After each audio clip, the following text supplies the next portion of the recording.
Iya, ada yang bisa dibantu. Mbak, aku mau tanya ya, kalau bulan 6 itu terus tanda tangannya kontrak bulan berapa? Ya, mulai sekarang sudah boleh tanda tangan, mau renew maksudnya. Iya. Mulai sekarang sudah bisa tanda tangan, sayang. Oh gitu. Mm-mm. Aku mau curhat besok aja, Mbak Yuni. Boleh, Iya. silakan. Mbak curhat masa lalu. Curhat masa lalu, mumpung saya ada waktu sekarang, kamu boleh ngomong, tapi kalau besok saya tidak bisa janji. Ya kapan lah, soalnya aku mau kerja. Oh ya wes, gak apa-apa. Kerja nggak bisa bawa HP. Ya wes, gak apa-apa. Aku ya makasih banyak. Hmm. Enggak. Makasih ya Mbak Yuni ya. Iya, sayang. Jangan telepon balik ya. Iya, sayang. Alah, bye-bye. Iya, bye-bye. Jadi jadi ini adalah suatu yang indah ya. Biasanya kalian telepon saya berkali-kali nggak bisa. Ini mbaknya saya telepon tapi nggak jadi curhat. Jadi artinya adalah sebenarnya memang apapun itu dari jodoh ya. Kalau kita punya jodoh, kita ada tulisannya sendiri. Jadi kita mudah sekali untuk bertemu. Tapi kalau kita nggak ada jodoh, mau ngomong apapun itu sangat sulit sekali. Jadi buat teman-teman di luar sana, jangan pernah putus asa saat kalian pingin cari majikan ke saya dan sampai bilang aku ki piye to kok gak entuk majikan ya, karena memang belum jodoh. Dan kenapa sampai datang ke saya langsung mendapat majikan, itu karena jodoh juga. Jadi telepon juga begitu, ketemu juga begitu, tiba-tiba ketemu saya, padahal saya tiba-tiba jalan di pasar ketemu kalian, ya jodoh. Semua itu kalau sudah jodoh, tulisannya jodoh, apapun itu tidak akan pernah tertukar. Begitu juga dengan majikan yang tidak baik. Majikan yang tidak baik adalah majikan yang memperlakukan kita secara tidak manusiawi. Apakah itu juga jodoh? Ya bisa dibilang itu proses dari sebuah jodoh. Sebelum kita mendapatkan sesuatu yang lebih baik lagi, biasanya kita tuh dikasih ujian. Mampu nggak kita di proses ini? Mampu nggak kita bertahan di proses ini? Apakah kita bisa? Apakah kita kuat? Jadi semuanya kembali lagi pada proses perjodohan. Jadi proses perjodohan itu tidak mudah ya Mbak ya. Kita berpikir bahwa nggak apa-apa lah. Sekarang aku nggak kuat ngeberi kewes. Aku tidak ingin bertahan lagi. Aku nggak mau. Aku harus seperti ini seperti itu. Sebenarnya tidak ya. Saat kita berdoa dan berusaha, semua pasti ada jalan ya Mbak ya. Saya tidak percaya kalau kita tidak pernah berusaha, mana mungkin kita bisa mampu bertahan. Benar nggak? Jadi kalau kita tidak mau berdoa dan berusaha, terus jalan kita siapa yang ngasih jalan? Nggak ada. Jadi saya selalu meminta buat mbak-mbaknya di luar sana, selalu memberikan yang terbaik. Karena kita kadang-kadang berpikir tentang peraturan yang terlalu ketat, tidak sesuai dengan interview, kita terlalu perhitungan, Mbak. Sebenarnya apa sih? Ada orang yang bekerja cari uang, ada yang orang bekerja cari nama ya, atau cari apa kalau bahasanya ya, cari kenyamanan juga bukan cari kenyamanan, tapi untuk berusaha lebih baik lagi. Jadi kalau kita bekerja cari uang, ya gini, dulu janjinya jaga nenek saja, kalau ada bapak atau pak D-nya datang, saya tidak mungkin masakin, karena dalam perjanjian dikatakan bahwa seperti ini, seperti itu, seperti ini. Jadi saya tidak akan melakukan pekerjaan di luar perjanjian. Ini kerja cari uang. Nah ini mungkin kemungkinan besar ini akan mendapatkan gaji sesuai dengan tujuannya. Jadi kalau gajinya 5.000 ya udah 5.000. Mudah paling 5.000. Apakah mungkin dapat long service? Sulit ya. Kalau orang-orang yang seperti ini itu kayaknya ngimpi kalau dapat long service. Kenapa?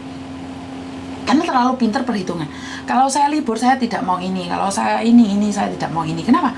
Pasti bertahan cuma 2 tahun, ganti lagi majikan 2 tahun. Kenapa? Karena dia bekerja untuk cari uang, bukan dia bekerja untuk masa depan. Miss Yuni ini ngomongnya gak jelas loh. Iya Mbak, kalau orang bekerja untuk masa depan, ada yang gak sesuai mungkin. Pak Dene, Mbok Dene kerja melok mangan di ngomahku, yus bene lah tak mangane tak ikhlas nih. Mari ngono ponakane moro, terus mana kon bantu isu-isu kon masak nih kayak bobo dike yo dilakoni. Dia tidak cuman mengejar gaji. Jadi tiba-tiba Pak Dene ponakane duit didikei, tiba-tiba yang tidak pernah diperhitungkan tentang long service, cucunya ngasih. Ini kan rezeki yang tidak diduga Mbak. Jadi kalau kita bekerjanya menurut perhitungan uang, ya kita nggak akan bisa bertahan di satu tempat untuk yang lama ya. Kalaupun bisa itu cuma 2 tahun, 2 tahun, 2 tahun. Karena perhitungannya pol-polan. Coba kalau mau ke kau. Karena saya ada majikan, CC-nya itu tidak pernah diperhitungkan. Saya tuh sempat mau berbicara dengan dia, cuman dia sibuk sekali karena orang kaya raya ya. Jadi saya tuh heran, majikan ini pembantunya dulu itu cuma ikut dia itu 4 tahun. Kenapa kok dia sudah di Indonesia masih komunikasi, masih kirim uang? Kadang-kadang saya heran, kenapa kamu melakukan itu? Ya karena CC-nya ini sangat bagus sekali, karena CC-nya ini sangat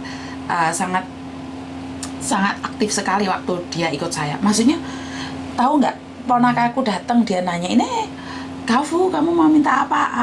Asok, mau makan apa tak masakin? Dan dia itu ingat satu-satu CC-nya, saudara-saudara saya makan apa.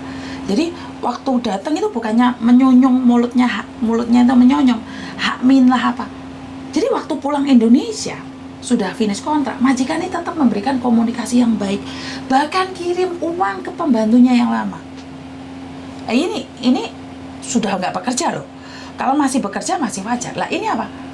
Sesuatu mujizat yang kita nggak pernah sadari dan kita tidak pernah tahu. Artinya kita tuh nggak pernah ngerti kalau kita tidak pernah berjuang. Kalau kamu bilang, alah aku kerja cuman 2 tahun aja, finish kontrak ngalih lagi. Sampean tidak berjuang untuk mempertahankan sesuatu. Dan sampean hukai kau, kenapa sampean tidak bisa bertahan lama?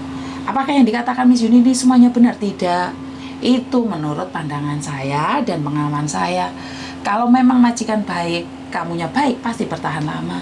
Kalau majikan baik, kamu nggak baik, pastinya tidak lama. Kamunya baik, majikan nggak baik, ya pastinya nggak lama. Tapi kita sebagai pekerja, kalau hukai kau, ini tidak boleh, itu tidak boleh, karena kamu merasa majikan dan pembantu itu adalah persamaan derajat, yura apa-apa, itu hak kamu. Itu terserah kamu. Tapi, kita kesini niat kerja, bukan niat liburan, bukan niat dolan. Bener gak? Kalau kamu niat liburan, niat dolan yo di Singapura kono, ojo ambil visa sebagai pembantu. Itu adalah hak kalian mutlak. Saya pribadi tidak akan bisa membatasi kalian, karena saya cuma memberikan saran dan kritik aja, karena saya pernah mengalami. Aku iki wong melarat, jadi aku harus pandai-pandai bersyukur. Lek aku gak pandai-pandai bersyukur, maka aku sing glosor. Karena itu saya bagikan buat kalian semua yang mau. Bagi yang tidak mau, nggih monggo. Penak toh? Jadi konten ini hanya dikonsumsi bagi orang yang membutuhkan. Yang tidak membutuhkan, ya monggo minggiro. Ya wes ngono ae. Terima kasih, kurang lebihnya saya minta maaf. Dan wassalamualaikum warahmatullahi wabarakatuh. Berkat Tuhan mengalir atas hidup kita semua.